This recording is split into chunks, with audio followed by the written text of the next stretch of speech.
이미 봉독한 말씀 가운데서 로마서 5장 9절로 11절 말씀 함께 기도하겠습니다. 시작.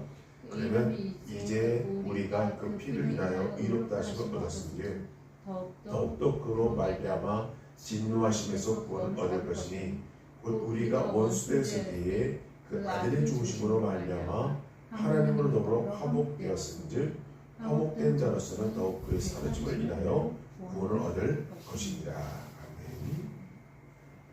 그래서 바울은요, 그로 말미암아 진노하심에서 구원을 얻을 것이니 라고 말씀했습니다. 사실 이 문제는 중차대한 문제입니다. 그리고 우리는 이 문제에 대해서 아주 분명히 해야 됩니다. 물론 오늘 본문에서 말씀하는 진노는 장래를 가리키는 것입니다. 심판의 날이 있을 것을 의미합니다. 바로 우리가 이미 생각할 바 있는 로마서 2장 5절에서 2점을 언급한 바 있습니다. 우리 함께 읽습니다. 시작. 다만 내 고집과 회개치 아니한 마음을 따라 진노의 날 곧 하나님의 의로우신 판단이 나타나는 그 날에 이 말 진노를 내게 쌓는도다. 아멘. 이렇게 말씀했어요. 죄에 대한 하나님의 진노가 임하고 하나님의 의로운 판단이 죄와 악에 대해 나타나고 선포되는 큰 날이 바로 진노의 날이에요. 하나님의 심판의 날, 진노의 날. 히브리서 기자도 히브리서 9장 27절 말씀에 이렇게 말씀했습니다. 이렇게 있습니다. 시작. 사람이 한 번 죽는 것은 정한 이치요 그 다음에는 심판이 있으리니 라고 말씀했습니다. 너무나도 분명한 사실입니다. 사람에게 한 시간 후의 일이 분명치 않지만 이 두 가지, 그 사람이 죽는다는 것과 그리고 심판이 있다는 것은 너무나 분명한 사실입니다. 성경에 보면요, 사람이 죽고 그 다음에 반드시 심판이 있다. 하나님의 진노의 날이 올 것이다. 심판의 날이 올 것이다. 라고 성경은 말씀하고 있습니다. 이 심판은 공의의 심판입니다. 물론 세상 법정에서도 심판의 공정성을 지키는 것이 법정의 이상입니다. 그러나 실제는 그렇게 되지 못합니다. 왜냐하면 사람은 한계가 있는 존재거든요. 때문에 사람이 사람을 판단하고 사람이 사람을 심판한다? 완전하지 않는 거예요. 지금 우리 사법부가 있잖아요. 지금 우리 대한민국에서 사법부가 그 일을 해요. 사람이 죄를 행했을 때 그것을 재판하고 그리고 형량을 선고하고 그리고 그 사람은 그 형을 받잖아요. 그것이 이제 사법부가 재판하고 그 재판하는 사람을 재판장이라고 하지 않습니까? 그 재판장이 근데 온전하냐? 그렇지 않아요. 재판장이 인간이거든요. 때문에 그 사람이 오심을 할 수도 있어요. 죄 없는 사람을 감옥에 넣을 수도 있는 거예요. 반대로 죄가 있는 사람을 죄 없이 할 수도 있는 거예요. 그 현실입니다. 예. 정의를 구현하나 그 정의가 이 땅에 구현되지 않는 경우가 있는 것이 이 현실 재판의 한계예요. 그러므로 종종 억울하게 죄 없는 사람이 형을 지고 고생하는 일들이 있습니다. 그런 경우 종종 됐죠. 그리고 몇십 년 동안 감옥에 있었는데 진범이 잡혔어요. 이 사람은 무죄인데 죄가 없는데 몇십 년 동안 감옥에서 자유를 잃고 사는 거예요. 몇십 년 후에 진범이 잡힌 거예요. 얼마나 억울합니까? 반대로요. 큰 죄를 지었는데 감옥에 들어갈 사람이 버젓이 허리를 펴고 거리를 활보하는 경우도 있다. 그 반대의 경우도 있어요. 큰 죄를 지었는데 마땅히 감옥에 들어가야 되는데 이 사람이 버젓이 잘 살고 있는 경우가 있다. 이것이 인간사에서는 해결되는 일입니다. 뿐만 아닙니다. 삼권이 완전히 분립되어 있어서 제대로 행사하는 자유민주주의 국가에서는 대통령도 잘못하면 내려앉히는 일이 있지만 그렇지 못한 나라에서는 행정부의 눈치만 보고 그 압력에 눌려서 본의 아닌 일들을 할 수밖에 없는 고인 또한 있는 것입니다. 우리가 지금 국회에서 하는 최상병 문제, 이 최상병 문제가 바로 그거예요. 최상병은 지금 대통령실이 거기에 간섭을 해가지고 오늘 오후에 기자회견을 하게 되어 있어요. 그래서 최상병 문제가 잘 이렇게 수습되고 이렇게 될 겁니다 하고 오후에 기자회견들이 잡혀서 기자들을 불렀는데 대통령실에서 그것을 간섭을 해가지고 기자회견이 다 무마가 되고 그리고 그 수사를 했던 그 박종훈 대령은 오히려 반대로 명령 불복종으로 지금 피고인이 됐어요. 예. 그 오전까지만 해도 이종석 국방장관으로부터 그 조사 잘했다고 칭찬되던 사람이 오후에 매국노가 됐다니까요. 명령 불복종으로 이렇게 기소가 되는 일이 벌어져요. 그것이 바로 최상병 문제예요.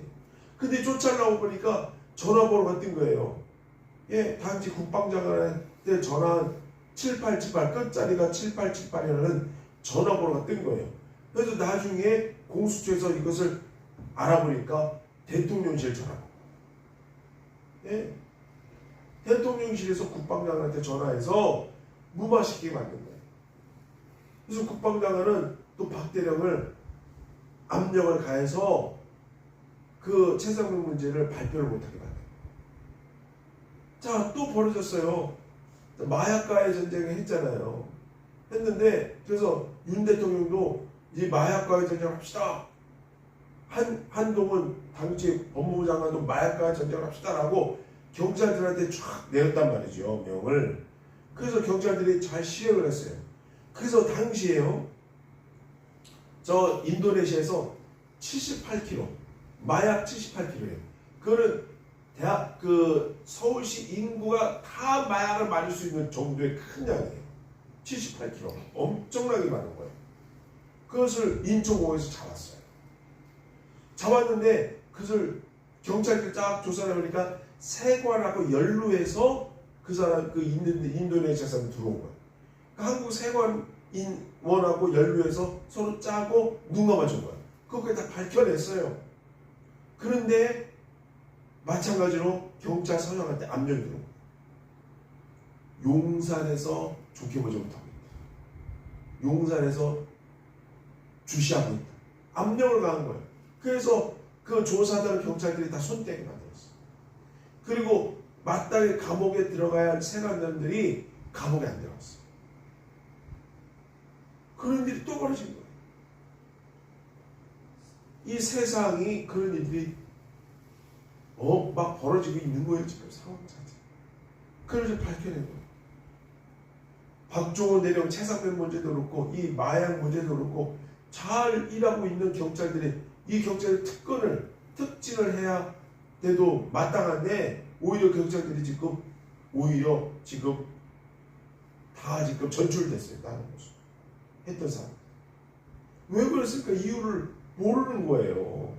본인이 이렇게 명을 했고 경찰들을 다 충성스럽게 했고 그 78kg에 대한 마약을 다 검거를 해서 잡아냈는데 그리고 세관원들이 그걸 연루했다는 걸 아는데 오히려 잡아낸 경찰들이 다 뿔뿔이 지금 전출되고 세관원들을 잡아놓지 않고 있어요.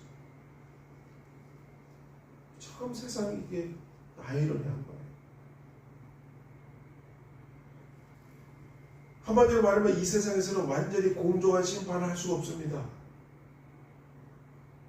그러면 그대로 두고 말 것입니까? 그럴 수는 없지요. 우리 이성과 양심이 절대로 허락하지 않는 것입니다. 선행은 상을 받아야 되고 악행은 벌을 받아야 한다는 것이 세상의 원리입니다. 그런데 이 원리가 완전히 이루어질 때가 바로 하나님의 진노의 날이라. 심판의 날이 이 원리가 선행이 완전히 보상받고 악행이 심판받는 그 날이 바로 하나님의 진노의 날이라는 것입니다. 문제는 우리가 어떻게 장차올 심판의 날에 안전한가, 준비가 잘 돼 있는가라는 거예요. 이 점에 있어서 결정적으로 중요한 것은 우리가 구원받는다라는 것입니다. 구원은 첫 번째 조건이에요. 진노의 날에 우리가 갖춰야 할 첫 번째 조건이 구원의 조건입니다. 내가 구원받았는가? 성경에서 사용될 때는 세 가지 다른 의미로 쓰여진 것을 볼 수가 있습니다. 가령 먼저는 우리가 이미 구원받았다라는 사실을 알려주는 것입니다.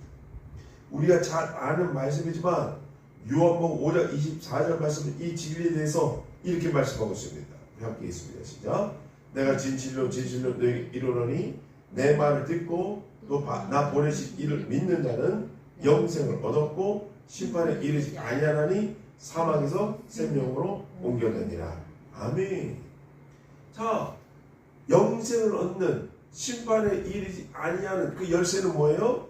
내 말을 듣고 나 보내신 이를 믿는 자. 말씀에 순종하고 믿음을 가진 자는, 곧 구원받은 자는 영생을 얻었고 심판에 이르지 아니한다 라고 말씀하고 있는 것입니다. 그래서 기독교는 중생 혹은 거듭난다 라고 말씀하고 있습니다. 중생하는 것은 일회적인 것입니다. 한 번 일어나는 거예요. 구원은 이런 거듭남이라는 것은 매번 일어나는 게 아니에요. 내가 예수를 믿고 거듭났다는 것은 일회적인 겁니다. 그때 구원이 시작된 거예요. 이 말은 우리 영혼이 구원받은 것을 의미합니다. 그러므로 우리 영혼, 보이지 않는 사람, 속 사람이 구원받은 것입니다. 그래서 그 날씨가 있죠. 나는 몇 날 며칠 몇 시에 나는 구원받았습니다. 곧 태어난 것처럼 다시 태어날 때도 몇 날 며칠 시가 있잖아요. 그래도 거듭남도 마찬가지예요. 다시 태어나는 거예요. 몇 날 며칠 몇 시에 나는 다시 태어났다. 그러나 또 다른 하나의 의미가 있습니다. 그것은 우리는 아직 구원받고 있다라는 것입니다. 그것을 영어로 표현하면요, 우리는 아직 구원받고 있습니다라는 것을 영어로 표현하면 We are still being saved 이렇게 할 수 있어요. 우리는 아직 구원받고 있는 중입니다. We are still being saved. 우리는 아직 지금도 구원받고 있어요. 현재 진행이라는 거예요. 자, 구원은 받았어요. 그러나 현재 또 구원 계속 받고 있는 거예요. 그게 두 번째 이유인 거예요. 우리는 이 죄의 오염과 강한 세력으로부터 구원을 받고 있는 것입니다. 우리 죄에 대한 관계는 죄책 하나만이 아닙니다. 불행히도 그 이상의 무엇이 있습니다. 다시 말하면 우리 인간의 본성 자체에 문제가 생기는 것입니다. 아담이 범한 죄는 사람의 본성에 영향을 주었습니다. 그래서 인간의 본성이 오염되고 사람은 결국 죄의 세력 하에 지배를 받게 된 것입니다. 그러므로 우리는 그 방면에서도 구원받을 필요가 있는 것입니다. 우리를 억눌려왔던 그 무서운 죄의 세력에서 구원받아야 되는 것입니다. 그러므로 우리는 매일매일의 생활에서 구원받고 있는 것입니다. 여러분, 아담과 하와가 에덴 동산에서 선악과를 따먹었죠. 결국 결론이 뭡니까? 에덴 동산에서 쫓겨났잖아요. 그리고 에덴 동산 밖에서 일생일을 하면서 먹을 것을 찾아다니면서 살잖아요. 그리고 어디에 노출돼요? 죄에 노출돼요. 죄성에 노출돼요. 지금 우리 현실이 그런 거예요. 우리 지금 인간사가 그래요. 그래서 그런 인간이 재판을 하고 그런 인간이 어떤 정죄를 하고 그건 맞지 않는 거예요. 예? 그런 인간사를 우리가 살고 있다니까요.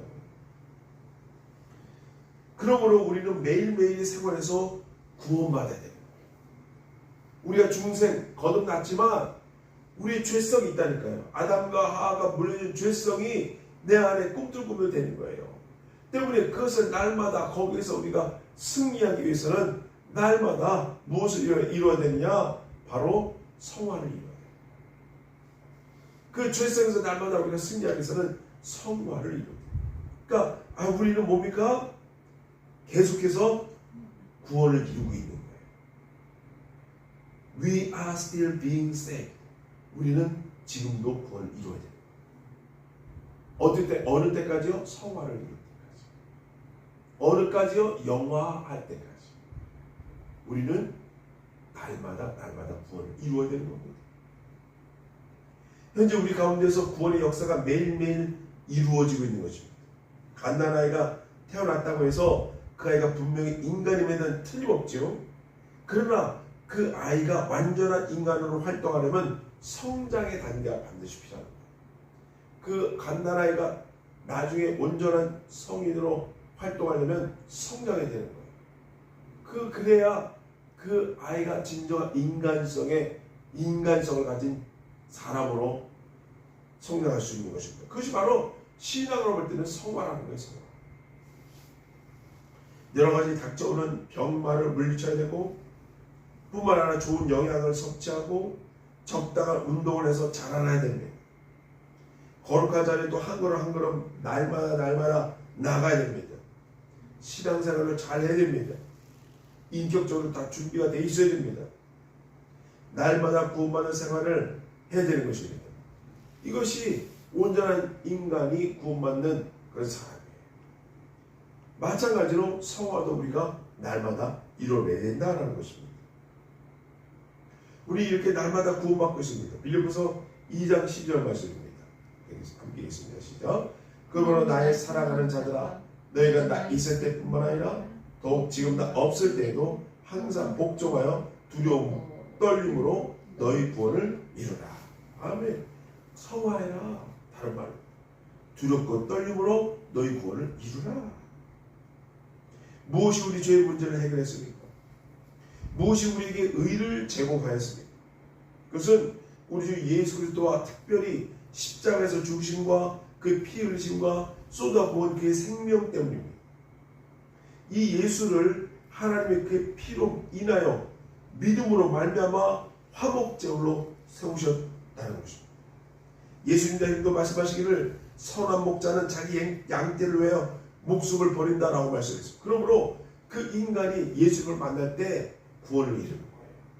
그리고 날마다 예수 앞에 엎드릴 때 성화를 이루는 거예요. 예. 너무너무 중요한 거죠. 왜 예수 그리스도가 중요한가?